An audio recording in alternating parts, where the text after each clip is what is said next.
هو أهله جزا الله عنا محمدا ما هو أهله।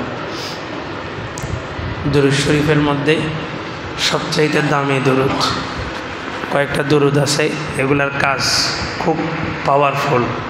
তার মধ্যে একটা হলো জাযাল্লাহু আন্না মুহাম্মাদাম মা হুয়া আহলু। অর্থটাও খুব সুন্দর।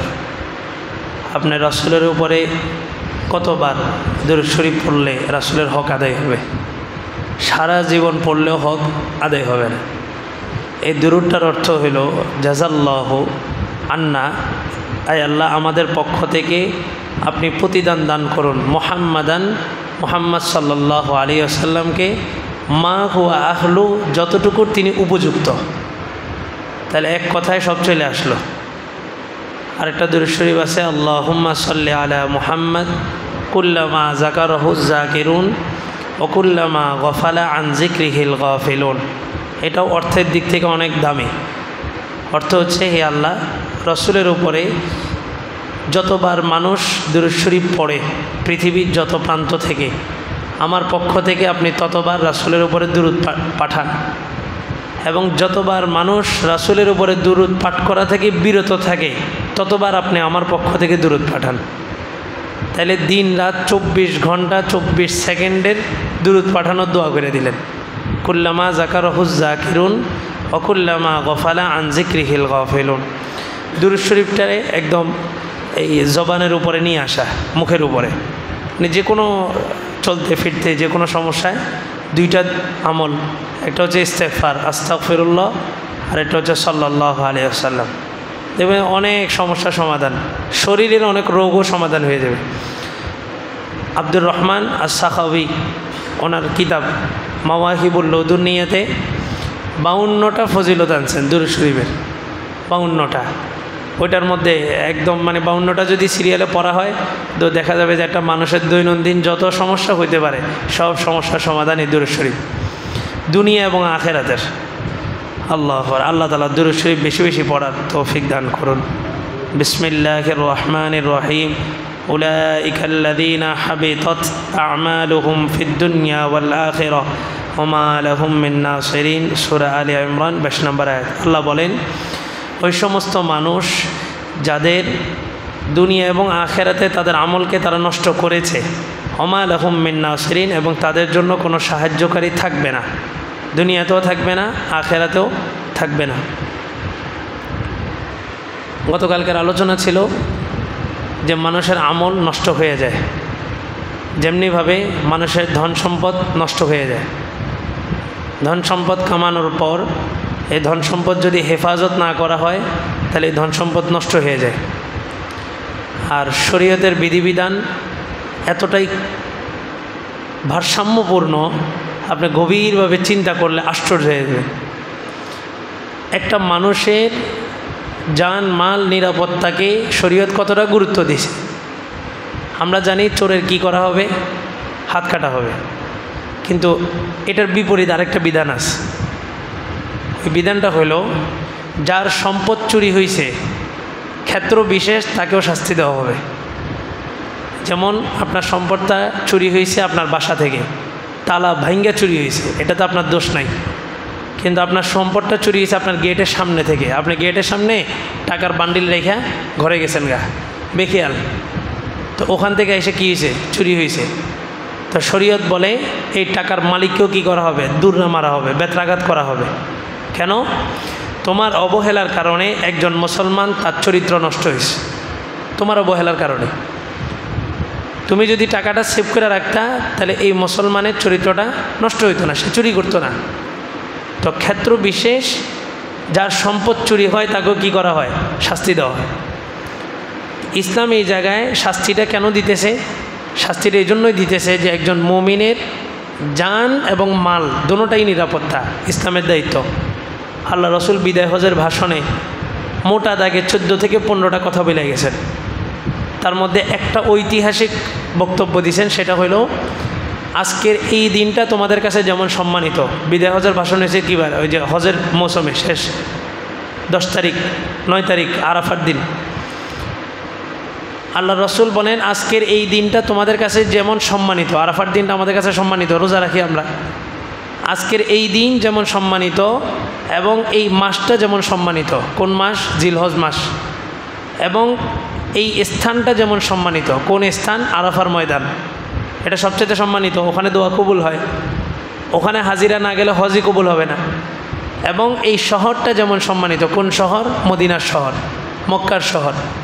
বলে যে এমনই তোমাদের উপরে আজকে থেকে একজনের মাল, একজনের সম্পদ, একজনের ইজ্জত তোমাদের উপরে এমন সম্মানিত। আজকের দিন, আজকের সময়, আজকের স্থান যতটা দামি, তোমাদের প্রত্যেক মুসলমানের প্রতি আরেকজন মুসলমানের সম্মান, ইজ্জত, রক্ত, জানমাল সব কিছু এরকম সম্মানিত। আজকের দিনকে যেমন অসম্মানিত করা যাবে না, এই স্থানকে যেমন অসম্মানিত করা যাবে না, অনুরূপভাবে একজন মুসলমানের ইজ্জত, মান, সম্মান এগুলো কোনো কিছু কী করা যাবে না, অসম্মান করা যাবে না। ইসলাম সর্বপ্রথম আমার জানের যেমন গুরুত্ব দিচ্ছে, আমার মালেরও তেমন গুরুত্ব দিতেছে। দ্বিতীয় নাম্বার বিষয়, আমল নষ্ট হয়। বললাম যে সম্পত্তি নষ্ট হয় কেন? আপনার নিরাপত্তা না দেওয়ার কারণে। অনুরূপভাবে আমরা যে আমলগুলো করি, অনেক আমল করতে হবে এমন আবশ্যক নয়, অল্প আমল করেন, তবে আমলটাকে জমায়ে রাখেন, আমলটাকে নষ্ট হইতে দিয়েন না। রমজান, পুরো একটা রমজান শয়তানরে কী করছে? আল্লাহ বাইদা রাখছে। তো শয়তানরে বাইদা রাখলেও রমজানে কি আমাদের গুনাহ বন্ধ হয়েছে? হয়নি। কেন? বলে যে একটা গাড়ি, একটা গুনার গাড়ি কত মাস চলছে? 11 মাস এক টানা চলছে। গাড়ি যত চলে তত তার স্পিড বাড়ে। 11টা মাস এই গুনার গাড়িটা চলছে। এটা আল্লাহ তাআলা রমজানের প্রথম দিন শয়তান বানছে, মানে কি ব্রেক দিছে।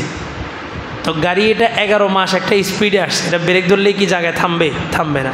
ট্রেন ব্রেক ধরলে কয়েক মাইল আগ থেকে স্টার্ট বন্ধ করে দেয়, এরপরে এটা স্টেশন পর্যন্ত আস্তে আস্তে লম্বা সময় নিয়ে তারপরে এটা থামে।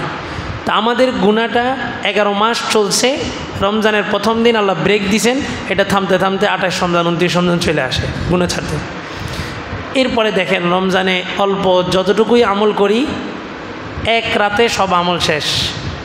চাঁদ রাতের দিন, যেদিন চাঁদ রাত, ওই দিন আমাদের এই যেখানে একটা কমিউনিটি সেন্টার আছে সদর হাসপাতালের সাথে, 3টা বাজে এমন ডেকসেট বাজাইছে বড় বড় বক্সে, পুরা মহল্লাটা কাইপা উঠছে।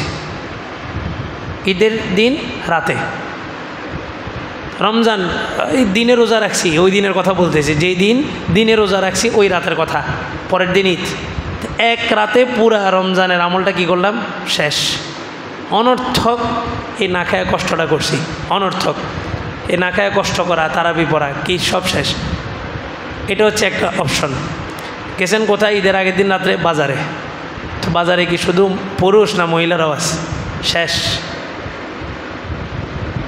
আমল হেফাজত করা বেশি জরুরি ছিল না আপনার বাজারটা বেশি জরুরি ছিল?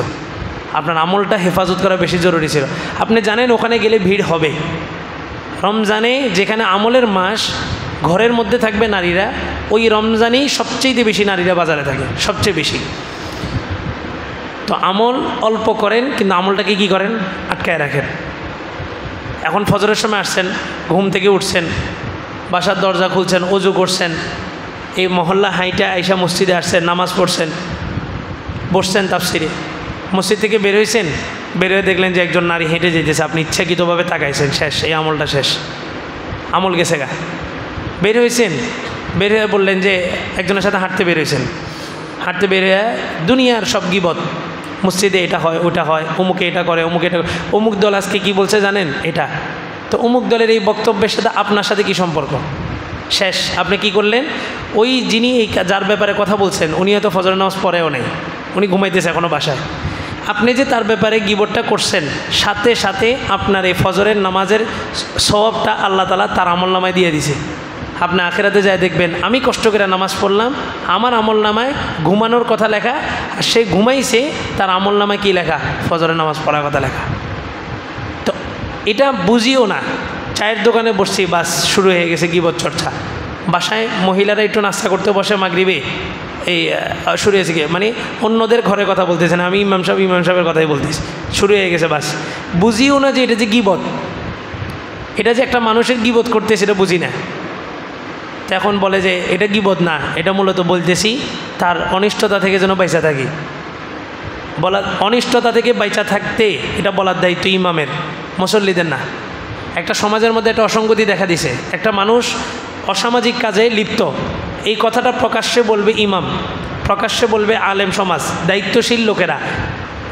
যে কেউ যদি এটা চর্চা শুরু করে দেয় তাহলে আর গিবত কী? তাহলে গিবত কোনটা? আল্লাহ রসুলের কাছে আসছে এক সাহাবী আয়সা বলে যে অমুক গোত্রের মহিলারাও আজকে রোজা রাখছে, তখনও রোজা ওরকমভাবে বাধ্যবাধকতা হয় নাই, ফরজ হয়নি। তো আল্লাহ রসুল বললেন যে না, তারা রোজা রাখে নাই, তারা তাদের মৃত ভাইয়ের গোশত ভক্ষণ করছে, মাখজুমি গোত্রের সম্ভবত। তো এক সাহাবী, আমাদের এখানে আসে না যে কোনো গোপন কথা বললে সবার মধ্যে অস্থিরতা, যে আমি গোপন একটা বিষয় জানছি। তো রাসূল যেটা বলছে এটা তো সত্য, রাসূল বলছেন আপন মৃত ভাইয়ের গোশত ভক্ষণ করছে, তাহলে এটার মধ্যে কোনো সন্দেহ নেই। সাহাবী দৌড়াইয়া গেছে, ওই মহিলাকে যা বলতেছে, পর্দার বিধানও নাজিল হয় নাই তখন, যা বলতেছে তোমরা রোজা রাখো নাই, রাসূল বলছে তোমরা মৃত ভাইয়ের গোশত ভক্ষণ করছো। তারা দৌড়ায় আসছে, মহিলা তো, মহিলার নামে একটা কথা বললে আমরা পুরুষদের নামে মনে করেন হাজার কথা বলার পর আমরা চুপ থাকার অভ্যাস আছে। মহিলা যেটা করছে ওইটাও যদি বলেন তাও খবর আছে, আর যেটা করে নাই ওইটা বলছেন, তাহলে কি সে আর ঘরে বসে থাকবে? তো রাসূল বলছে এই মহিলা কি আসলেই মৃত ভাইয়ের গোশত খাইছে? না। তো মহিলা দুজন ছুটে আসছে, হ্যাঁ এত বড় কথা, রোজা রাখছি, রাসূল বলতেছে মৃত ভাইয়ের গোশত খাইছে, মানুষের গোশত কি আবার খাওয়া যায় নাকি? দৌড়ায় আসছে। রাসূল বললেন তোমাদের যদি বিশ্বাস না হয় তো নিজেদের গলার মধ্যে আঙ্গুল ঢুকায় দিয়ে বমি করো। তো ওই দুইজন মহিলা নিজেদের গলার মধ্যে আঙ্গুল ঢুকায় দিয়ে বমি করছে। রাসূল একদম চাক্কা গোশত ধইরা দেখায় দিয়েছেন, এটা তোমার মৃত ভাইয়ের গোশত, একদম চাক্কা গোশত। এটা রাসূলের একটা মুজিজা। আমাদের এই যুগে হয়তো আমরা গীবত করে বমি করলে হয়তো বের হবে না, কিন্তু এটা রাসূলের একটা মুজিজা। রাসূল দেখায় দিয়েছেন যে এই চাক্কা গোশতটা তোমার মৃত ভাইয়ের। এবং ওই দুইজন মহিলা তৎক্ষণাৎ চুপ হয়ে গেছে, কোনো কথা বলতে পারেনি। এখন মৃত ভাইয়ের গোশত এটা কোথা থেকে আসলো? আল্লাহ তাআলা সূরা হুজুরাতের মধ্যে বলছেন আইয়ুহিব্বু আহাদুকুম আন ইয়াকুলা লাহমা আখিহি মাইতান ফাকারিহতুমু, তোমাদের মধ্যে কি কেউ পছন্দ করবে যে সে তার মৃত ভাইয়ের গোশত ভক্ষণ করবে? কেউ পছন্দ করবে না। ফাকারিহতুমু, তোমরা কেউ পছন্দ করবে না, তাহলে তোমরা কি থেকে বেঁচে থাকো? গীবত থেকে বেঁচে থাকো। আরেকটা জিনিস, আপনি কিছু লেনদেন আছে, কিছু বিষয় আছে, কারো টাকা মারছেন, টাকা আত্মসাৎ করছেন, 1 টাকা হোক, এটা যতক্ষণ পর্যন্ত ওই ব্যক্তি মাফ না করবে ততক্ষণ আপনি মাপ পাবেন না। এটা হচ্ছে টাকা পয়সার বিষয়, এটা সবাই বুঝি। গীবত এর চাইতে ভয়াবহ। গীবতও যদি কোনো মানুষের নামে কইরা থাকেন, যতক্ষণ পর্যন্ত ওই মানুষটার কাছ থেকে মাপ না চাইবেন ততক্ষণ আপনার কি হবে না? মাফ হবে না। আল্লাহ রসুল বলছেন উজকুরু মাহাসিনা মাউতাকুম, তোমাদের মাইয়াত যারা চলে গেছে, মৃত্যুবরণ করছে, তাদের ভালো ভালো গুণ যেগুলো আছে এগুলো আলোচনা করো। কিন্তু সমাজের এক শ্রেণীর মানুষের টেন্ডেন্সি, এটা রাজনৈতিকভাবে হোক অরাজনৈতিকভাবে হোক, যারা মইরা গেছে এগুলো রেলে বেশি সমালোচনা করে, বাইচা থাকতে এটা করছে ওটা করছে, কি করছে না করছে তার সাথে আল্লাহর সাথে লেনদেন হবে। কিন্তু আমি যে তার ব্যাপারে এই কথাটা বলছি, জীবনে কোনো দিন তার কাছ থেকে মাপ পাওয়ার আশা আছে, আর মাপ পাইতে পারবো না। কিন্তু এগুলো আমাদের কাছে এত নগণ্য একটা বিষয়, মানে একদম সামান্য একটা বিষয় গীবত। তা আমল নষ্ট হয়ে যায় অনেকগুলো আমলের মাধ্যমে, তার মধ্যে একটা হচ্ছে গীবত। আরেকটা আমল, আরেকটা কথার মাধ্যমে আমল নষ্ট হয়ে যায়। এক সাহাবী বলতেছে কয় অমুক তো মুনাফিক। আল্লাহ রসুল এত রাগ হইলেন, সাথে সাথে কোরআনের আয়াত নাজিল হয়েছে, এইটাই বলার অধিকারটা কি তোমার আছে নাকি? এখন দেখবেন কাফের ফতুয়া, অমুকে কী হয়ে গেছে? কাফের হয়ে গেছে। আল্লাহ রসুল বলেন, আবু দাউদ শরীফের হাদিস, যখন কোনো মুসলমান কাউকে কাফের বলে তৎক্ষণাৎ 2 জনের মধ্য থেকে একজন অবশ্যই কাফের হয়ে যায়। মনে করেন আল্লাহ না করুক আমি একজনকে কি বললাম? কাফের, আসলে কিন্তু সে মুসলমান।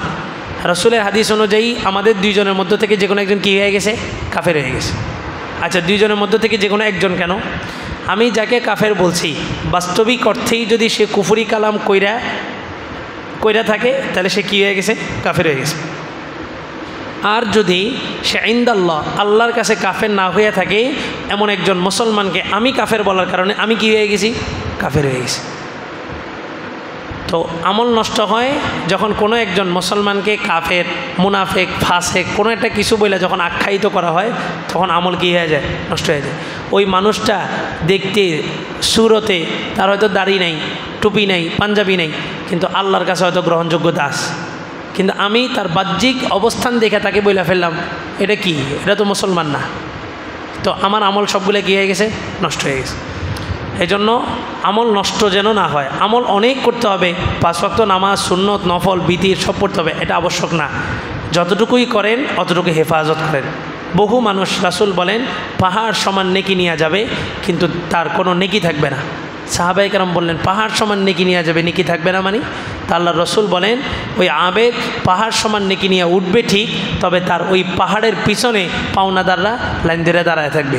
কি পাওনাদার? কেউ বলবে আমার টাকা মারছে, কেউ বলবে আমার জায়গা আত্মসাৎ করছে, কেউ কেউ বলবে যে আমার নামে কি করছে, গীবত করছে। আমার একদিন সবাইয়ের সামনে দাঁড় করে আমার এমন কিছু কথা বলছে, আমার ইজ্জত সম্মান নষ্ট করছে। মনে রেখেন, আপনি কারো 5 কোটি টাকা মারছেন, এটা যতটা ভয়াবহ, একজন মুসলমানের ইজ্জত নষ্ট করছেন এটা তার চেয়ে বেশি ভয়াবহ। 5 কোটি টাকা আপনি দিতে পারবেন, কিন্তু একজন মুসলমানকে আপনি সবাইয়ের সামনে দাঁড় করে বললেন যে এটা করছে, এটা করছে। সে হয়তো আল্লাহর কাছে মাপ চাইয়া ফেলছে। সাহাবিকে পাথর মাইরা শহীদ করে দিস। মাইজে আসলামী রাদিয়াল্লাহু তাআলা আন জেনার স্বীকারোক্তি দিয়েছেন আল্লাহর রাসূলের কাছে 4টা, তো পাথর মারছে। রাসূল বলছেন যে মাটির মধ্যে অর্ধেক ঢুকাও, ঢুকায় পাথর মারো। তো মাটির মধ্যে বুক পরিমাণ গাড়ছে, গাইরা পাথর মারতে মারতে তাকে কি করছে, শহীদ করে দিস। এটা ইসলামের একটা বিধান। রক্তের ছিটকে যায় এক সাহাবীর গায়ের মধ্যে পড়ছে। ওই সাহাবী বলতেছে ইস, মানে এটা তো জেনাকারী শাস্তি, তার রক্ত আমার শরীরে পড়ছে, উনি একটু তুচ্ছতাচ্ছিল্য করছে। এখানে একটা মাসালা মনে রাখবেন, মানুষের রক্ত হারাম, মানুষের রক্ত হারাম, শূকরের রক্ত হারাম, দুটোটাই হারাম। তবে 2 হারামের মধ্যে ব্যবধান আছে। শূকরের গোস্ত হারাম না, মানুষের গোস্ত কি হালাল, মানুষের গোস্ত কি হারাম। শূকরের গোস্ত রক্ত কেন হারাম? তার খাদ্য হারাম, তার খাদ্য নাপাক, এজন্য তার গোস্ত হারাম, রক্ত হারাম। আর মানুষের শুধু রক্ত না, শুধু গোস্ত না, মানুষের চুল পর্যন্ত হারাম, দাড়ি পর্যন্ত হারাম, নখ হারাম। চুল বিক্রি করা জায়েজ নেই। আমাদের মা বোনরা কিন্তু এই কাজটা করতেছে, ঘরে ঘরে করতেছে, চুল বিক্রি করে। ওই যে ফেরিওয়ালা আসলে ফেরিওয়ালার কাছে চুল দিয়ে, এগুলা কালো জাদু বলে না সমাজে, কালো জাদু। এই চুল থেকে কালো জাদু করে জাদুকররা, এই কুফরি কালাম চুলের মাধ্যমে করে। এই চুল বিক্রি করতেছে মা বোনরা, এবং এটা একটা টেন্ডেন্সি হয়ে গেছে। আমাদের ওইদিকে দেখছি অনেক ভাড়াটিয়া এরকম ইচ্ছাকৃতভাবে মনে করেন চুল আশ্রয় প্রতিদিন 4-5 বার ওই চুলগুলা ঝরে, ওগুলা ফেরিওয়ালা আসলে ওগুলা ফেরিওয়ালার কাছে দিয়ে সামানা কিনে। অথচ এটা হারাম, না জায়েজ। কেন না জায়েজ, কেন হারাম? বলে যে একজন মানুষের সম্মানার্থে। কাফেরের গোশতও কি হারাম, কেন? মানুষের সম্মানার্থে। এটা কিন্তু নাপাক হওয়ার কারণে না। আমাদের গোশত কি নাপাক, রক্ত কি নাপাক না, এটা ওই যে সম্মান, আমাদের সম্মানের কারণে এটাকে কি করা হয়েছে, হারাম করা হয়েছে। তো মায়েজে আসলামীর রক্ত ছিটকা যায় এক সাহাবীর গায়ের মধ্যে পড়ছে। ওই সাহাবী বললেন যে ইস, এই নাপাক ব্যক্তির রক্ত, এমনিই তো রক্ত নাপাক, রক্ত বেরোলে উজু ভেঙে যায়। আবার ওই সাহাবী জেনার স্বীকারোক্তি দিস, উনি তুচ্ছতাচ্ছিল্য করছেন। রাসূল রাগ হয়ে ডাক দিলেন, এদিকে আসো, তুমি কি জানো তুমি কার ব্যাপারে নাক ছিটকাইতেছ? এই ব্যক্তির তওবা আল্লাহর কাছে এই পরিমাণ গ্রহণযোগ্য হয়েছে, লাউ কুসিমাত তাওবাতুহু আলা আহলিল মদিনা, যদি তার তওবাকে পুরা মদিনাবাসীর উপরে বন্টন করা হয়, লাকাফা, তো পুরা মদিনাবাসীর গুনাহ মাফ হয়ে যাওয়ার জন্য যথেষ্ট হয়ে যাবে। এই পরিমাণ তওবা করছে। তাহলে আমি একজনকে জাস্টিফাই করলাম তার বাহ্যিক সুরত দেখা, প্যান্ট শার্ট পরে আসছে, বললেন এগুলো তো ইংরেজদের দালাল, এই যে একটা শব্দ বলে দিলাম, আমি তারে বলে ফেললাম এটা নামাজ পড়ে না, এই ঠোঁট দেখে বোঝা যায় যে কী খায়, সিগারেট খায়, এই চলাফেরা দেখে বোঝা যায় যে গাঁজা খায়।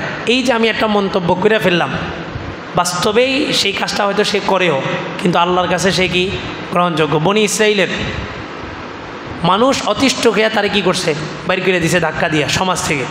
কিছুদিন পরে সংবাদ আসছে ওই বনি ইসরাইলের ওই লোকটা, ওই দুষ্ট যুবক জঙ্গলের মধ্যে মারা গেছে।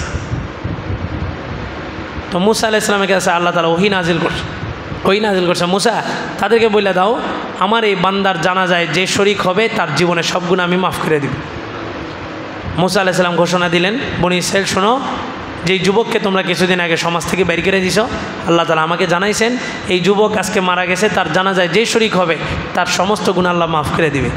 তো বনি ইসরাইল তো তেরা, মুসা মাথা কি গেছে নাকি, কয়দিন আগেই বের করলাম, সারাক্ষণ মদ খায় মদ পান করে এখানে বসে থাকতো, সারাক্ষণ জুয়া, সমস্ত নেশা, বাজে আড্ডা তার মধ্যে ছিল।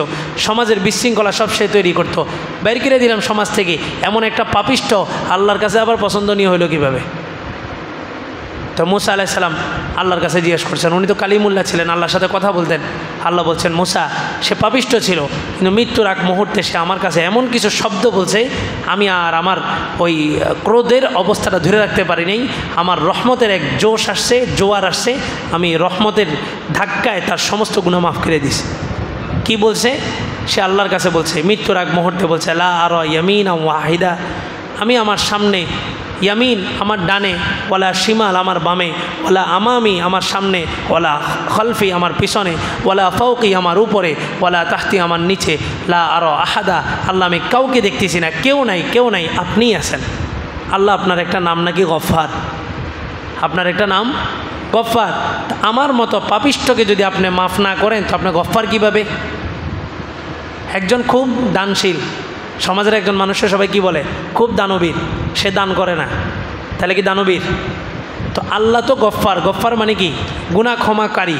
তা আল্লাহ যদি গুনাহ ক্ষমা না করেন তাহলে কি গফফার হইতে পারবেন? এই যুবক মৃত্যুর এক মুহূর্তে আল্লাহর রহমতের ভিতরে এমন এক ধাক্কা দিছে, বলে যে আপনি নাকি গফফার, সারা জীবন শুনছি আপনি গফফার, তা আমার মতো পাপিষ্ঠর জন্যই তো আপনি গফফার। যার জীবনে কোনো গুনাহ নাই তারে আল্লাহ আবার কি মাফ করবে? তার জন্য তো আল্লাহ গফফার না, তার জন্য আল্লাহ হচ্ছে রহমান, তার জন্য আল্লাহ রহিম, তার জন্য আল্লাহ রাজ্জাক। কিন্তু যে গুনাহগার তার জন্য আল্লাহ কি? গফফার।